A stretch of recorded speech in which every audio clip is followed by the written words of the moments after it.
रोजच वर्किंग डेला कामांची खूप धावपळ असते आणि मग कामांचं मॅनेजमेंट हे आपण प्रॉपर वेळेवर केलं नाही तर मग आपली खूप सारी धावपळ होत असते. बऱ्याच वेळा आपली धावपळ ही कधी आपल्याजवळ लहान लेकरू असेल तर त्यामुळे होते, किंवा आपलं कामांचं प्रॉपर मॅनेजमेंट नाही झालं, किंवा कामाला व्यवस्थित वेळेवर आपण आटोपलं नाही तरीसुद्धा आपली धावपळ होऊन जाते. त्यानंतर एखादा तांत्रिक बिघाड झाला, गॅस संपला, या प्रकारची इतर कारणांमुळे सुद्धा आपली कधी धांदळ उडून जाते आणि मग आपण दिवसभर थकत बसतो, ती कामं आटोपत बसतो, पण नजरेत मात्र कुणाच्याच येत नाही आणि असं वाटतं की आपणच काहीतरी कुठेतरी चुकत आहोत. तर त्यामुळे आपण जर कामांचं वेळेवर प्रॉपर नियोजन जर केलं तर आपली कामं खूप पटपट होतात, इवन आपले लेकरं असले तरी. आणि कधी असं होतं की आपणच काही गोष्टींमुळे डिले करतो किंवा सकाळी उठल्यानंतर कधी आपल्याला अस्वस्थ वाटतं, तर तेव्हासुद्धा आपली कामं वेळेवर होत नाही. तर किचनमधील कामं आपण कशा पद्धतीने प्रॉपरली हँडल केली पाहिजे की जेणेकरून आपण जो वेळ ठरवला आहे त्या वेळेतच आपली कामं पूर्ण झाली पाहिजे आणि सगळ्यात महत्त्वाचं म्हणजे आपल्या किचनमध्ये पसारा तर दिसला नाही पाहिजे. नमस्कार, मी सुनैना द सुपर मॉम ह्या आपल्या यूट्यूब चॅनलवर तुम्हा सर्वांचं खूप स्वागत करते. आजचा दिवस तुम्हाला छान आनंदाचा जाओ, तुमच्या मनातल्या सर्व इच्छा पूर्ण होत, याच तुम्हाला नवीन आणि मंगलमय दिवसाच्या शुभेच्छा. तर आजच्या व्हिडिओमध्ये जसं मी तुम्हाला सांगितलं, लेकरांमुळे किंवा इतर कुठल्याही ब्ला कारणांमुळे आपण किचनमध्ये कधीही उशीर न करता आपली कामं वेळेवर कशी आटोपली पाहिजे, किंवा किचनमध्ये आपण जो स्वयंपाक करत असतो, सकाळचा स्वयंपाक, नाश्ता, त्यानंतर आपण जो काही चहा वगैरे घेत असतो, लेकरांचं आटोपून कमी वेळेमध्ये कशा पद्धतीने आटोपायचा ते सगळं बघणार आहोत. आणि त्याचबरोबर जसं मी तुम्हाला सांगितलं होतं की फ्रीजवर खूप सारा आपण पसारा करत असतो, म्हणजे जी गोष्ट आपल्याला नको आहे किंवा ज्या गोष्टीला घरामध्ये जागा नाही तर त्या गोष्टीला जागा आपण फ्रीजवर देत असतो. मग त्याच्यामध्ये गोळ्या औषधं येतात, त्यानंतर कधी किचन येतात, किंवा गाडीच्या चाव्या येतात, किंवा कधी मेणबत्त्या ठेवल्या जातात, मग अगदी सेफ्टी पिन, क्लचर आणि हेअर पिन असेच पैसे सुद्धा ठेवले जातात. किंवा छोटासा डबा असेल तर तो पण पटकन आपण फ्रीजवर ठेवून देत असतो, किंवा काहीही गोष्ट असो ती पटकन आपण फ्रीजवर ठेवतो आणि त्यामुळे ना फ्रीजवर असा पसारा दिसतो. तर आजपासून हा व्हिडिओ बघितल्यानंतर तुमच्या फ्रीजवर कधीच पसारा राहणार नाही. इनफॅक्ट मी म्हणेल की फ्रीज एकदम छान सुशोभित दिसायला मदत होईल, की ज्यामुळे आपल्या किचनचा लुकसुद्धा चेंज होईल. थोडक्यात किचनमध्ये आपल्या फ्रीजवरचं डिक्लटरिंग कसं करायचं ते सुद्धा आपण आजच्या व्हिडिओमध्ये बघणार आहोत. तर त्यासाठी व्हिडिओ शेवटपर्यंत बघा. प्रत्येक टिप व्हिडिओमधली खूप महत्त्वाची आहे बरं का. आणि त्या अगोदर आपल्या चॅनलला सबस्क्राईब करा आणि व्हिडिओला पण एक लाईक करा. तर चला आपण आपल्या व्हिडिओला सुरुवात करू. जशी सकाळची सुरुवात झाली आणि आपण जेव्हा किचनमध्ये येतो तर आपल्याला डोक्यामध्ये असतं की आपल्याला स्वयंपाक करायचा आहे. तर स्वयंपाकामध्ये एक दुपारच्या जेवणाची भाजी असते, सकाळचा नाश्ता असतो आणि चहा वगैरे आपल्याला करायचा असतो. आता आपल्या घरामध्ये लहान लेकरं बाहेर जाणारी असतात, म्हणजे स्कूलमध्ये, त्यानंतर ऑफिसला जाणारे सुद्धा आपले हस्बंड म्हणा किंवा घरामधले जे व्यक्ती असतील ते जाणारे असतात. तर त्यांच्या वेळेनुसार आपण आपलं मॅनेजमेंट करून आपल्याला सुद्धा प्रॉपर असा वेळ सकाळच्या वेळी आपल्याला देता आला पाहिजे. तर त्यासाठी आपण सकाळी सगळ्यात पहिले सुरुवात जी आहे ती पीठ मळण्यापासून करायची. मी नेहमी सांगत असते, जर कधी आपण पीठ भिजवून ठेवलं तर आपल्याला ते फार उपयोगी येत असतं, कारण जेवढं पीठ मुरलं तेवढ्या चपात्या फास्ट आणि खूप छान येत असतात. तर त्यासाठी सगळ्यात पहिले पीठ भिजवून ठेवायचं. पीठ भिजवल्यानंतर आपण दुसरी महत्त्वाची जी गोष्ट आहे ती म्हणजे नाश्त्याची तयारी करायला सुरुवात करायची. कारण काय होतं, जेव्हा कधी आपण नाश्ता बनवून घेतो ना, तर ती जी कढई उरते तर त्याच्यामध्येच सुद्धा कधी आपण भाजी टाकू शकतो. तर आज मी नाश्त्यासाठी केलेला आहे उपमा. आज असंही मला 2 कढया लागणार होत्या, कारण रात्रीचा वरण भात उरलेला होता, तोही गरम करायचा होता. तर सगळ्यात पहिले मी भेंडीची भाजी करून घेतली होती. तर भेंडीची भाजी एका बाजूला जेव्हा शिजत होती तर त्यावेळेस मी एका बाजूला आहे ना रवा भाजून घेतला आणि भेंडीची भाजी झाली माझी आणि त्यानंतर लगेचच त्याच्यामध्ये त्याच कढईमध्ये मी रात्रीचा थोडासा वरण भात उरलेला होता तर तो परतायला टाकला आणि त्यानंतर छान मस्तपैकी एक बाजूला मी उपमा केला आणि तिसऱ्या गॅसवर ना मी लगेचच चहा उकळत ठेवला. म्हणजे जोपर्यंत आंघोळ करून हे आले तर तोपर्यंत माझं चहा नाश्त्याचं पूर्ण झालेलं होतं, प्लस माझी भाजी पण करून झालेली होती आणि त्यानंतर फक्त माझ्या चपात्या उरलेल्या होत्या. मग जेव्हा हे यांची तयारी करत होते तर त्यावेळेस त्यांना चपात्या लागतात त्या मी करायला घेतल्या, थंड केल्या आणि त्यांचा टिफिन भरून दिला. तर जर अशा पद्धतीने आपण मॅनेजमेंट केलं तर त्यांच्या वेळेबरोबर आपण आपल्या पण नाश्ता किंवा चहा घेऊ शकतो. म्हणजे सकाळी सकाळी आपल्यालासुद्धा भूक लागत असते तर आपलासुद्धा चहा नाश्ता आपल्या घरच्यांबरोबर होऊन जातो. त्यानंतर लगेचच मी किचन आटोपायला घेते. त्याच्याबरोबर लगेचच जे काही किमायाचा समजा थोडंफार दूध वगैरे असेल, स्पर्शूचं दूध वगैरे असेल तर ते देऊन घेते. म्हणजे कसं लेकरांचं खाण्यापिण्याचं सगळं व्यवस्थित जिथल्या तिथं एंडिंग झालं की मग पूर्ण वेळ मला टेन्शन नसतं.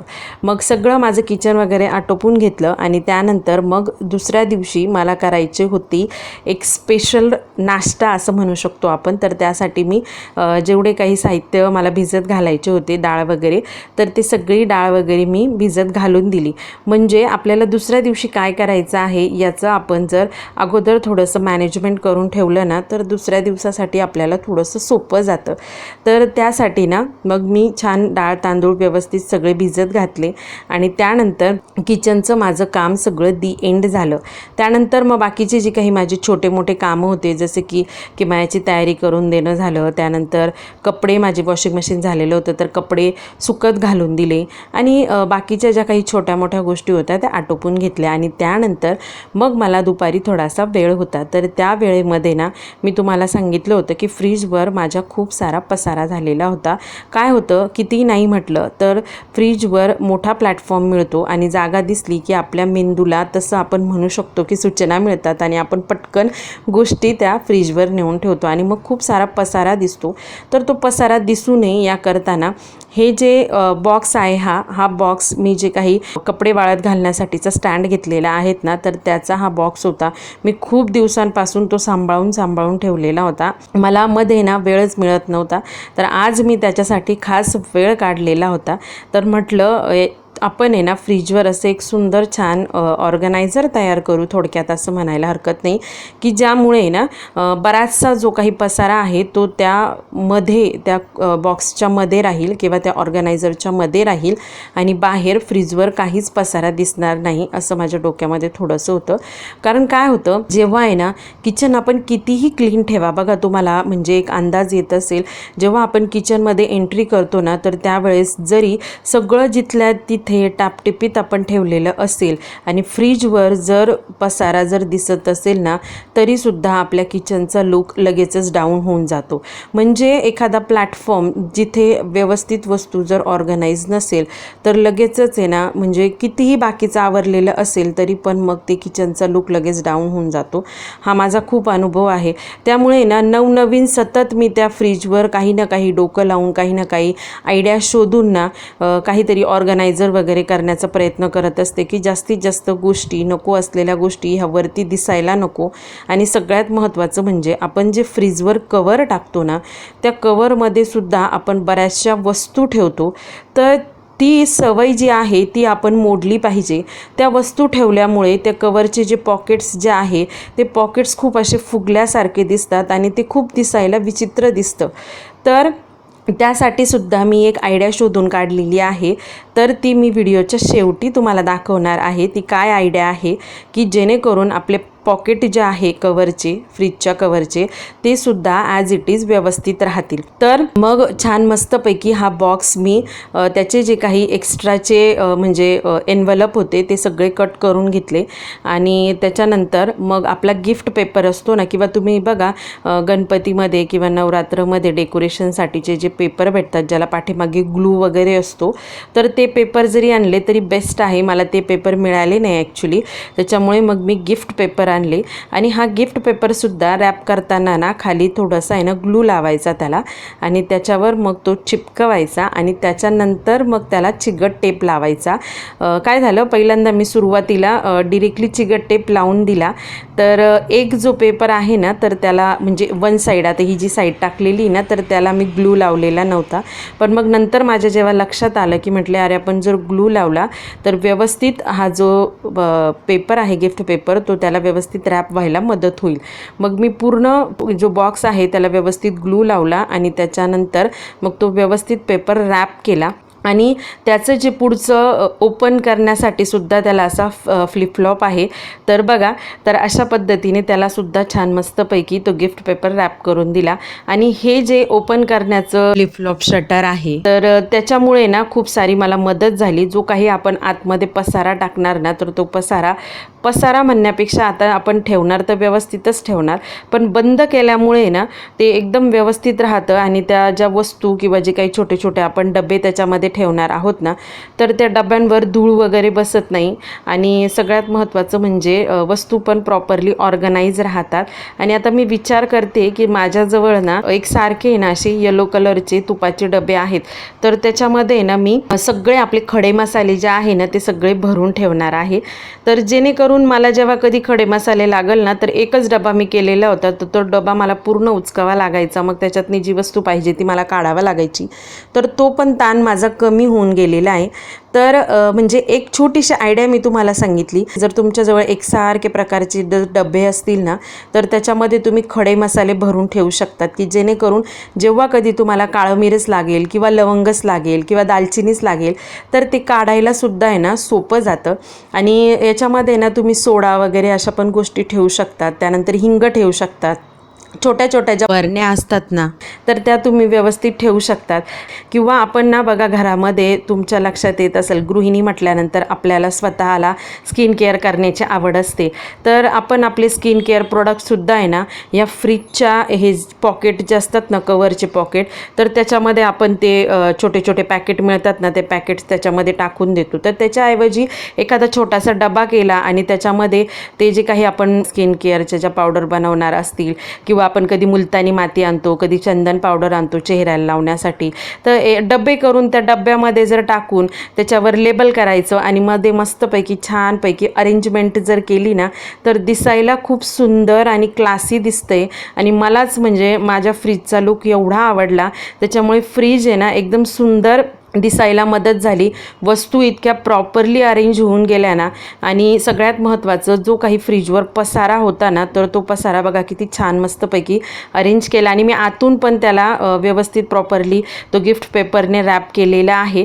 तर बघा दिसायला किती सुंदर आणि क्लासी लुक दिसतो आहे। आणि ना रुंदीला जास्त असल्यामुळे ना हा बॉक्स तर वस्तू खूप छान अरेंज झाल्या, जे आपल्याला परवडेल त्या गोष्टींनी आपण आपलं घर व्यवस्थित घरच्या घरी म्हणजे बाहेरून वस्तू आणायच्या आणि एवढे पैसे खर्च करायचे, तर त्याच्यापेक्षा काहीतरी डोकं लावून अशा पद्धतीने जर आपण अरेंजमेंट जर केली ना तर नक्कीच आपलं किचन म्हणा किंवा आपलं घर सुंदर दिसायला मदत होती। बघा दिसायला किती सुंदर दिसते आणि फ्रीजवरही काहीच पसारा दिसत नाही आहे। त्यात मी मस्तपैकी फुलदाणी ठेवून दिली तर अजूनच छान लुक आलेला आहे किचनला। त्यानंतर तुम्हाला मी मगाशी सांगितलं की ज्या पॉकेटमध्ये वस्तू आपण ठेवतो ना तर त्या वस्तू पॉकेटमध्ये न ठेवता आपण जे काही केकचे बघा डबे भेटतात बघा दुकानामध्ये, तर त्याच्यामध्येच माझ्याजवळ एक डबा होता, तर त्या डब्यामध्ये सगळं सामान भरून ठेवलं आणि तो डबा आहे ना एका ठिकाणी त्याला अशी जागा केली आणि घरच्यांना सगळ्यांना सांगितलं की ज्या वस्तू तुम्हाला नको पाहिजे ते ह्या डब्यामध्ये टाका आणि डब्बासुद्धा ओपन ठेवला, म्हणजे त्याचं झाकण जास्त जोरात असं लावलेलं नाही, कारण झाकण जर बंद असेल ना तर कधी कधी आपल्याला ते पण कंटाळा येतो टाकण्याचा। म्हणजे जी वस्तू नको तर ती त्या डब्यामध्ये टाकून द्यायची आणि तो डब्बासुद्धा त्यांच्या हाताशी ठेवलेला आहे की जेणेकरून डब्यामध्ये वस्तू लगेचच टाकल्या जाईल। तर अशा पद्धतीने छान मस्तपैकी मी फ्रीजवरचा सगळा पसारा आवरलेला आहे आणि सकाळचं मी कामांचं मॅनेजमेंट कसं करते ते सुद्धा तुमच्याबरोबर शेअर केलेलं आहे, तेही लेकरांबरोबर। तर आजचा व्हिडिओ जर आवडला असेल तर प्लीज व्हिडिओला एक लाईक करा बरं का. खूप कष्टाने मेहनतीने विचारपूर्वक व्हिडिओ तयार केलेला आहे, तर त्याला एक लाईक तर बनत आहे. आणि व्हिडिओ कसा वाटला, तुम्हाला हेल्पफुल झाला की नाही तेही मला कमेंटमध्ये नक्की सांगा. मला थोडंसं मोटिवेट किंवा इन्स्पायर झाल्यासारखं होतं. आणि दुसऱ्या दिवशीचा व्हिडिओ नव्या जोमाने तयार करण्याची प्रेरणासुद्धा किंवा स्फूर्ती मला मिळायला मदत होते. त्यामुळे एक कमेंट नक्की करा बरं का. आणि आजच्या व्हिडिओला एक जवळपास 200 लाईक्सचं टार्गेट आहे, ते सुद्धा कंप्लीट करायला मदत करा. कुठलीही छोटी मोठी गोष्ट करायची म्हणजे थोडासा पसारा हा होणारच. आणि सगळ्यात महत्त्वाचं, पसारा फ्रीजवरचा आवरला तर ज्या नको असलेल्या गोष्टी होत्या त्यासुद्धा एक बाजूला काढून घेतल्या. त्यामुळे मस्तपैकी झाडू मारला आणि किचन एकदम प्रसन्न दिसायला मदत झाली. तर चला, व्हिडिओ इथेच थांबवते. पुन्हा भेटू एका नवीन व्हिडिओमध्ये. तोपर्यंत बाय बाय, टेक केअर.